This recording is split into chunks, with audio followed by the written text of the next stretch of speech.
What is going on, everybody? Welcome back to College Football Talk with Peter Burnett. In today's video, I'm going to be previewing the second half of the SEC Conference, talking about the main contenders and the favorites, and ultimately revealing my prediction for who wins the conference this year. But before I get into all that, if you're going to enjoy this video, please feel free to leave a like, consider subscribing to the channel, and turn on those post notifications so you're always up to date whenever I upload. Getting things started here, the team I went over last in the last video was Auburn. A couple of other teams that are close to this area are Tennessee and Missouri, but I just don't think they quite have what it takes to compete at the top of the SEC this year. Another team that's kind of in that middle range is Ole Miss. They kind of have a new look. They had 10 wins last year, including the bowl game, and it's going to be a new look for Lane Kiffin's squad. Austin Simmons comes in as the quarterback for Jackson Dart, along with running backs Kawan Lacey, who transfers in from Missouri, and Logan Diggs, who returns from injuries. Transfer wide receivers Dejon Stribling from Oklahoma State and Washington State. He has over 2,000 receiving yards and 17 touchdowns over his career. Is joined by Harrison Wallace III and Caden Lee, who had 874 receiving yards and 2 touchdowns. They've also got 4 new offensive linemen, and tight end Daquan Wright is another key guy to watch on the offense. Defensively, they were number 2 in scoring and against the rush last year, one of the top defenses in college football, and they led the nation with 120 tackles for loss.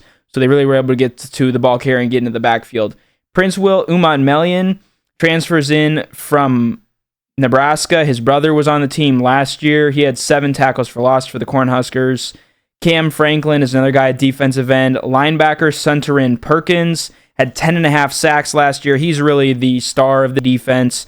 Safety Sage Ryan, and then a couple other guys, Arkansas cornerback Jalen Braxton, and Louisiana Monroe safety Wydett Williams. Now, the key games for Ole Miss starts out with a game that's really a trap game. They fell in this game at home last year, and that's Kentucky. They're on the road to the Wildcats early on.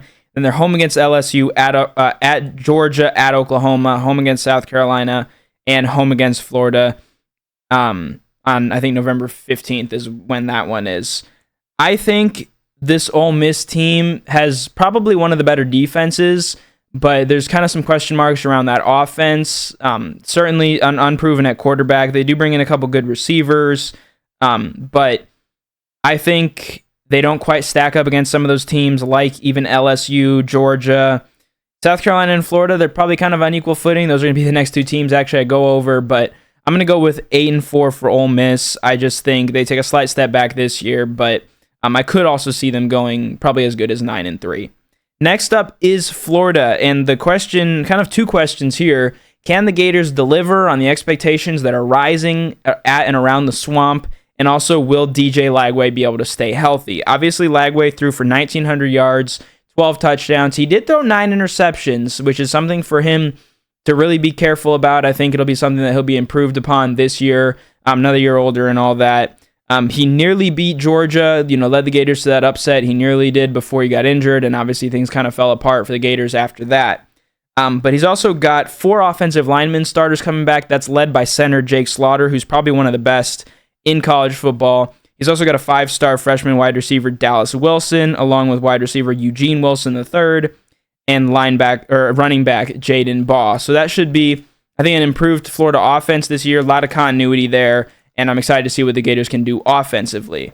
Defensively, it's also a unit that's going to need to have some growth this year. Some of those key guys to watch, though, are defensive end Tyreek Sapp, defensive tackle Caleb Banks, linebacker Miles Graham, and cornerback Devin Moore. They had some good games. The close loss to Tennessee, they held the Volunteers pretty much in check in that game. Against Georgia, they did pretty well as well.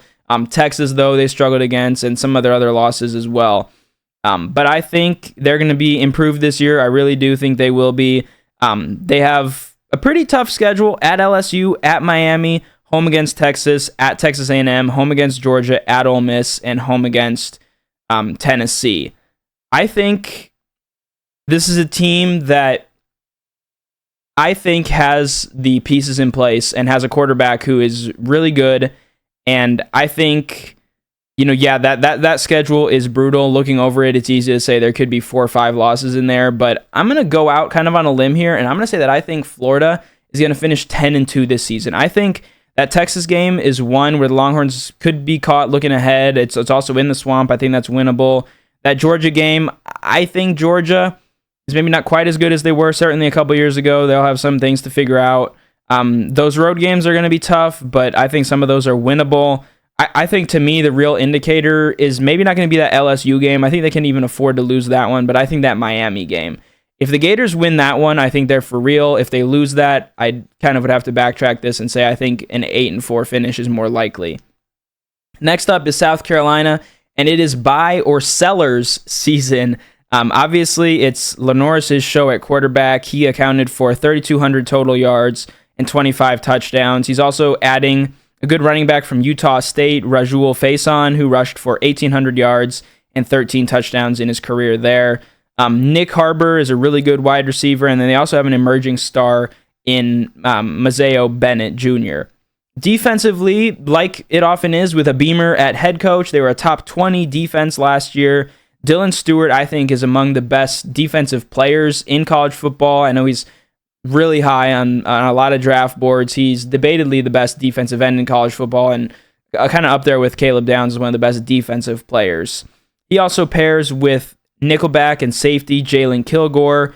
Outside of that, the Gamecocks do have a lot to replace elsewhere. But I think this is a solid team. They're home against Virginia Tech, neutral site against Virginia Tech. That one's in Atlanta. Home against Vanderbilt. I think that's a competitive game. At Missouri, at LSU. Home against Oklahoma, home against Alabama, at Ole Miss, at Texas A&M, and home against Clemson. I think this is a team that, with that schedule and with the players that they have, the team that they have, is probably a 9-3 team. I could certainly see them, though, getting 10-2. I think if Florida and South Carolina played each other, that would kind of come down to whether it was in Gainesville or in Columbia, South Carolina, and it would probably then come down to, one finishing 10-2 and the other one finishing 9-3. I'd probably go with a slight edge to the Gators, but they do not play each other this year. So I think some of those road games are fairly tough. LSU's always tough. Even Texas A&M, and then home against Clemson as well, and home against Alabama. I think those are all games I could see them losing. But I do think 9-3, and I think they'll be in that CFP consideration. Next up is Oklahoma. I think they have the best offensive transfer duo in the SEC with quarterback John Mateer from Washington State, who also comes in with his offensive coordinator, Ben Arbuckle, and then running back Jaden Ott from Cal. Mateer passed for over 3,100 yards last year, 29 touchdowns, and also ran for 826 yards and 15 touchdowns. I think that's something, there's a lot of hype around him coming into Oklahoma, but his ability to run the ball as well is something that will be really big for them. I mean, accounted for almost 4,000 total yards last year and 44 touchdowns. He had 1,300 rushing yards in 2023, kind of dealt with a little bit of injuries last year, but if he can stay healthy, he'll be a really dangerous running back. Also, wide receiver Deion Burks should be able to have an even bigger role. 3 offensive linemen starters are back. The offense as a whole kind of struggled last year with Jackson Arnold and kind of some uncertainty at quarterback, but I think they have kind of that certainty now, and that'll be big. Brent Venables will be calling his own defense, but they were already top 25 last year anyways. They're going to be missing Danny Stutzman and Billy Bowman Jr., who are both in the NFL now, but they have an emerging star defensive end, R. Mason Thomas, who had 9 sacks and 13 tackles for loss. Linebacker Kip Lewis was also kind of a dangerous guy in terms of creating turnovers. I think he had a couple interceptions, maybe even a couple pick sixes. Defensive tackle Jaden Jackson, defensive back Eli Bowen, and safety Robert Spears Jennings are a couple of other guys to watch. Now, we talked about Florida's schedule, talked about even South Carolina's schedule. I don't think there's a team in the SEC that has a tougher stretch than Oklahoma. They get Michigan at home. Other than that, the early season is pretty easy. First 5 games, I think 5-0, 4-1 maybe. I think they beat Michigan though. But then after that, they got that neutral site game against Texas, at South Carolina, home against Ole Miss, at Tennessee, at Alabama, home against Missouri, and home against LSU. That is probably just about the toughest slate you could have for your final 7 games. I mean, the only team that they do get to avoid this season is Georgia, But other than that, I think that's a really tough schedule. I do think these additions that they've made and the continuity that they do have and some of the new guys emerging on defense will allow them to win some of those games. But it's hard for me to see them getting more than 9 wins. So I'm going with 9-3. I think with this schedule, their ceiling is probably 10-2. I think if they really click, the new guys coming in, they can get to that mark. But I think 9-3 is kind of the realistic option here, which would put them in the playoff consideration. Next up is Georgia, who has the benefit of an easier schedule this year, but they need a QB to step up, and they need to kind of get back to the form that they were in the back-to-back national championship seasons. Obviously, Gunnar Stockton is a hard-nosed, tough quarterback, got that ability to run the ball. Nate Frazier is back at running back. He ran for 671 yards and 8 touchdowns, but that was a unit that really struggled. They were 15th in the SEC last year in rushing yards per game and 102nd overall. They will, I think, probably depend on that a little bit more. It'll help to have a quarterback that can run the ball, so I think I would expect those numbers to improve a bit. They also will pass the ball if Stockton can step up in that role. Zachariah Branch from USC, Noah Thomas from Texas A&M, and then Oscar Delp as a tight end option in that passing game. Defensively, there's a lot of new names, like it kind of is. The Kirby Smart is producing defensive players that are ready for the NFL at a really good rate. But that does mean you got to kind of retool that defense. Some of those guys he'll be leaning on are defensive linemen Kristen Miller, Jordan Hall, linebacker CJ Allen. That's a really good linebacker group as well. And then cornerback Dalen Everett. Their games, again, mentioned it's probably an easier schedule. They're at Tennessee, that I think takes a slight step back this year. Home against Alabama, home against Ole Miss, home against Florida, home against Texas, and that neutral site game against Georgia Tech. So you see that right there. Out of these toughest games that I've noted, only one of those is on the road, and out of those opponents, it's probably their quote-unquote easiest opponent is that road game at Tennessee. So I think this is, a team that maybe against a tougher schedule, I'd probably pin at like 9-3, but I think this is a 10-2 team, and if they can improve on the offensive side of the ball, I think I could certainly see them at 11-1. And ultimately, I think what could decide the SEC race is either that game against Alabama early on in the season or that neutral site game, obviously, against Florida. Misspoke earlier calling that a home game. It is neutral site, obviously, in Jacksonville. Next up here, we've got Alabama. The question is, for me, can DeBoer deliver in year 2? He's going to have his old running mate, offensive coordinator Ryan Grubb. Those two guys led Washington to one of, if not the best passing attack in college football in 2022 and 2023. Ty Simpson is unproven, but has a lot of potential at quarterback. Jam Miller's at running back. Wide receiver Ryan Williams, who obviously shone last year brightly, especially in that Georgia game. He did kind of taper off a little bit after that Georgia game. Maybe it's just kind of took a back seat to the show that Jeremiah Smith was putting on up in Columbus. But I think if he can kind of maintain that, obviously he was a young guy. That was the story with him last year. He's more experienced now. I think if he can carry that through the season, he'll be really good. And then Jeremy Bernard is also a good receiver who has that continuity with DeBoer and Grubb.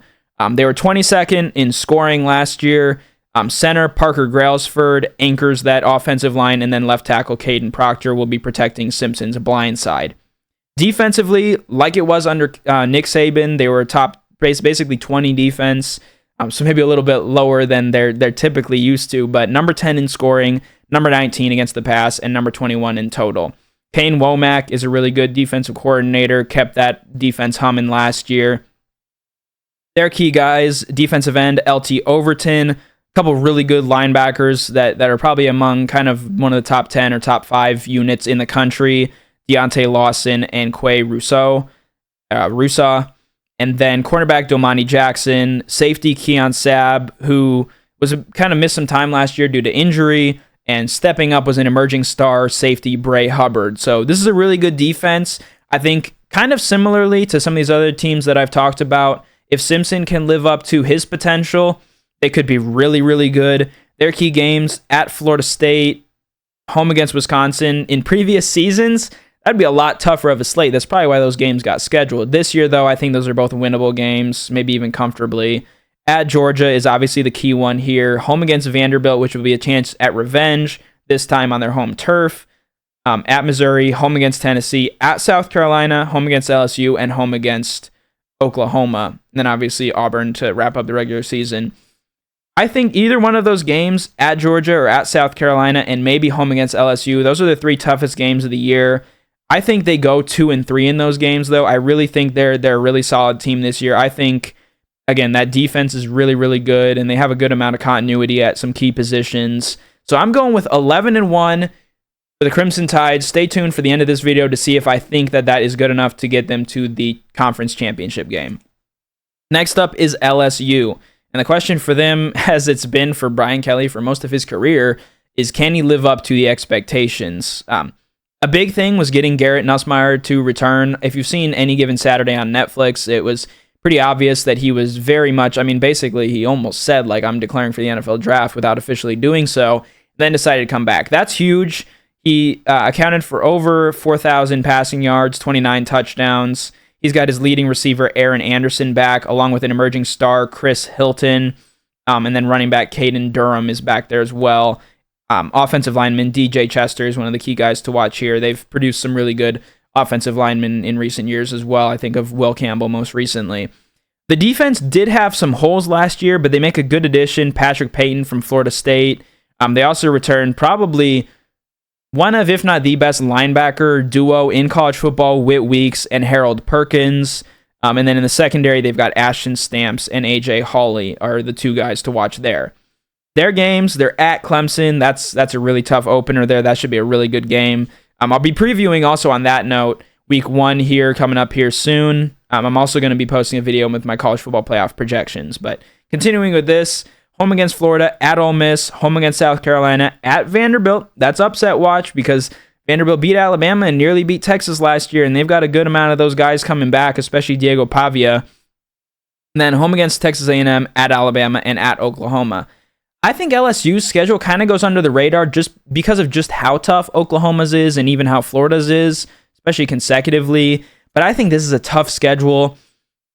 They're going to be safe with 2 losses. I think if they get to 3 losses, which is what I'm projecting LSU finishes 9-3. They're going to be really kind of on the edge there of that playoff range because if you haven't noticed, I've also got Oklahoma and South Carolina finishing with 3 losses. And I think when I was kind of going through the schedules, kind of picking each of these games and, trying to find those records for each teams, I think those 3, they all play each other, and I could see that being an even split. I'm not going to get into the weeds of all that, but that would be a puzzle for the committee, let me tell you, if it comes down to 3-loss LSU, 3-loss South Carolina, and 3-loss Oklahoma, and those 3 teams have all played each other, but not one of them emerged as winning against both of the other 2 opponents. That will be a puzzle, but enough on that for now. Again, projecting LSU finishes 9-3. Finally, it's Texas. The question here is, will Arch Manning live up to the hype? Steve Sarkisian, as head coach, has proven that he's among the best coaches in the country. He led Texas all the way to college football playoff semifinals. Pretty close very close actually, in that game against Ohio State. It's easy to forget the score was 2 touchdowns, but they were driving there. They were inside the 10 when Jack Sawyer obviously stepped up and made that huge play. And they were only down by a touchdown there. So if Quinn Ewers can find a receiver there, that could have been a very different ball game, and Texas would have had some of the momentum if that game went to overtime. But as the backup, Manning threw for almost 1,000 yards, 9 touchdowns, and just 2 interceptions last year. They've got a good running back pairing, Quintravion Wisner, and then also C.J. Baxter is back this year after being injured. Wide receiver DeAndre Moore Jr. is the key guy to watch. They do have to kind of retool that receiver room, though, so that'll be a kind of a key thing to watch, how they get that going. And then right guard DJ Campbell is kind of an NFL caliber key guy on that offensive line. To me, defensively, it starts with probably 2 of the top edge rushers in the country, certainly in the SEC. That's Colin Simmons at the edge position, and then linebacker Anthony Hill Jr. Those 2 guys were game wreckers in the backfield. They combined for 30.5 tackles for loss and 17 sacks. The secondary as well is really good for this Texas team. It starts with cornerback Malik Muhammad, safety Michael Taff, and safety Jelani McDonald, who is an emerging star. They also make a good addition. They've, in recent years, had some really good defensive tackles. They bring in Murad Wilson, who was a freshman All-American at Syracuse last year. So I really like Texas's defense. I think if I made a video where I was ranking the top defenses in college football. I'd probably put Texas up there. Clemson would probably be up there as well. But I think those are two of the top defenses in college football. Their key games, obviously, that huge matchup week 1 at Ohio State, at Florida, neutral site obviously in Dallas against Oklahoma, at Georgia, and home against Texas A&M. I do see them losing probably one of those 3 road games. I think they win the games against Oklahoma and Texas A&M. I'm not 100% sure which one of those that will be. If DJ Lagway steps up and plays really well, it could be that game against the Gators. I just think it's so hard, especially with how the SEC is now to run the table. So I think they lose to probably either Florida or Georgia. They could lose to Ohio State. I guess I'll save that projection so you guys stay tuned for that week 1 preview. But I think Texas finishes with 1 loss in conference play, which would mean they'd be matched up with Alabama. So my prediction for the SEC championship game, I have Texas beating Alabama. Both teams would be a lock for the college football playoff. There wouldn't really be any concern there. But for conference bragging rights and potentially, depending on how other things shake out, maybe the number 1 seed or one of those other top 4 seeds. But that's all for my predictions of the SEC. Let me know in the comments below who you think wins, what you think are kind of some things that you expect each team to excel at or maybe struggle with. Thank you for staying tuned throughout the offseason. We're almost there to week 1. We already made it to week 0, so we've had football, college football on our screens. So it's the best time of the year.